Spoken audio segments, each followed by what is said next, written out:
Hey everybody, for today's song we're reaching back to the early 1970s for an absolute classic from the Staple Singers. I'm going to show you a few different ways to strum through the only two chords you need for this song. I'll teach you a couple of lead guitar patterns so you can practice your improvising over this tune. There's a tasty guitar solo you're going to want to check out too, and of course you have to learn the main riff of the tune.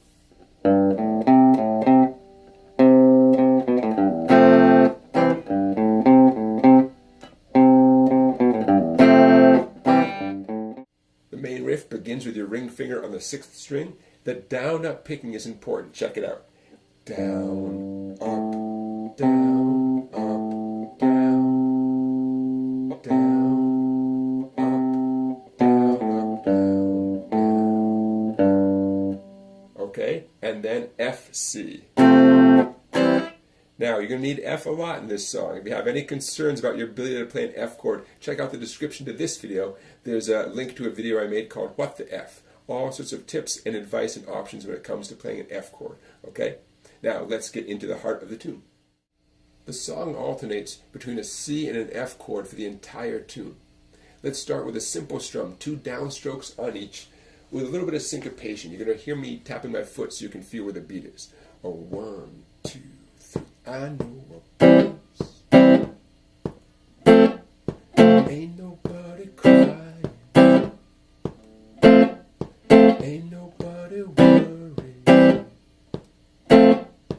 Ain't no smiling faces. Now let's give it a little more momentum by inserting some muted downstrokes in between those. It's going to sound like this. 1, 2, 3. I know a blues. Ain't nobody crying. Ain't nobody worried. So what we have now is an 8 downstroke pattern where the 1st and 4th are loud and all the others are being muted with the edge of my palm there. 1, 2, 3, 4, 5, 6, 7, 8. And even before you finish those final downstrokes, you can begin changing to the F chord because you're just hitting down with muted downstrokes, right? And then you're on the F for the same thing. 1, 2, 3, 4, 5, 6, 7, 8. 1, 2, 3. Okay? A little more momentum, right? Now, let's get a little more sophisticated. This song is really driven by that fantastic bass line, one of the best bass lines of all time. So let's do a rhythm guitar part that reflects that bass line. Check it out nice and slowly. C chord.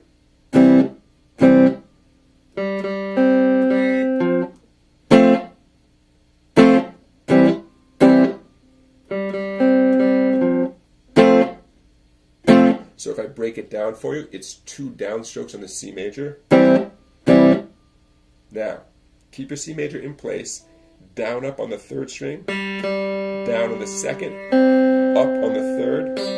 Now get your pinky down quickly on the 4th string, 3rd fret for a downstroke. And while you're doing that, you're getting your F chord ready for 2 downstrokes on the F. Now let's put the words to it.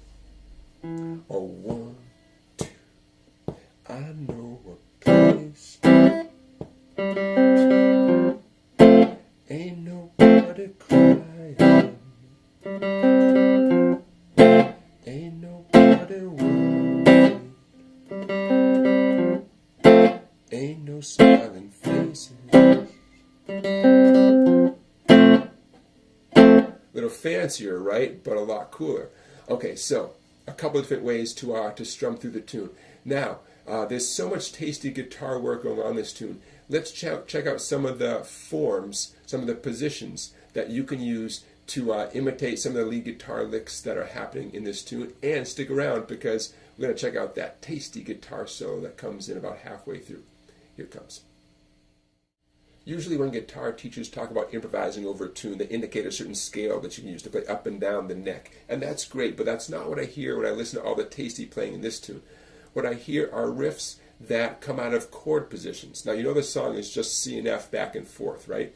So if we find alternative ways of playing C and F up the neck, that's going to open up some new possibilities. So, what I hear is this grip being used. The C chord being played at the 3rd fret, 1st string, and the 5th fret on the 2nd and 3rd strings. That is a C chord right there. By the way, 5 5 frets higher is an F chord. Now, with that fingering in mind, with that grip in mind, there are lots of great tasty riffs that you can use. I'm doing a little bar to the 3rd fret, 2 treble strings, and then I'm strumming it, and then I'm hammering on just on the 2nd string. If I do it right, the 1st string is still ringing. By the way, the 5th fret on the 1st string is fair game. It's not a chord tone, but it sounds nice in there, right? And the whole thing can move up 5 frets for the F. Now, I also hear this position being used for the C. It's like an F chord, but up higher. 8 with my index and 9 with my middle finger. And then F in what they call a D formation. 5, 6, 5. Just remember, picture a D chord moved up a little bit higher, 3 frets higher, and there's an F chord. So you have 2 different ways of playing C and 2 different ways of playing F. And you can do a lot with those positions, okay? Have fun with slides and hammer-ons and double stops and all sorts of stuff. And you have 4 counts in one position before it's time to go to the next position, like C, 2, 3, 4, and then F. 4, C, 3, 4, and then F. Okay, back and forth. Now, speaking of great playing, before we run out of time here, let's check out the great solo that happens about 1 minute and 34 seconds into the tune. As usual, I want to take a second and say thanks for watching, everybody. Don't forget to give this video a thumbs up and to subscribe to my YouTube channel. I really appreciate that.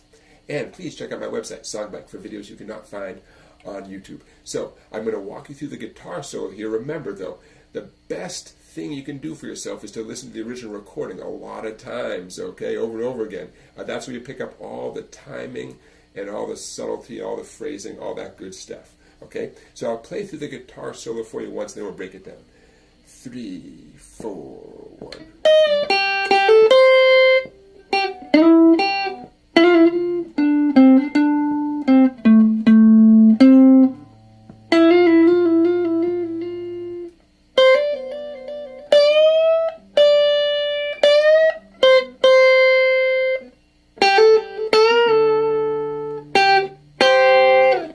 All right, so one phrase at a time. We start with a pre-bend. 1st string, 3 fingers, 10, 9, and 8 right in a row. I'm going to pluck it and release it like this. 2nd string, again with a hammer on. Back to the 2nd string. 3rd string with a slide, middle finger. Nice little trill between 9 and 10. And then ring finger.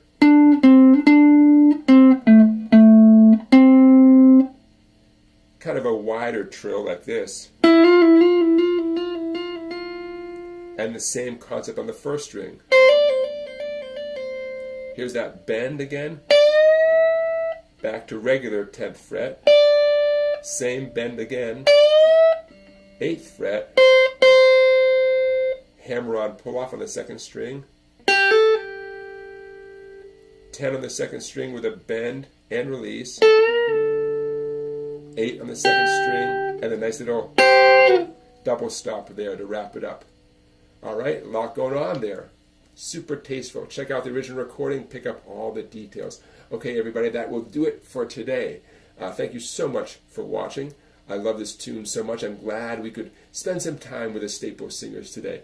And don't forget, tune in tomorrow for another classic song.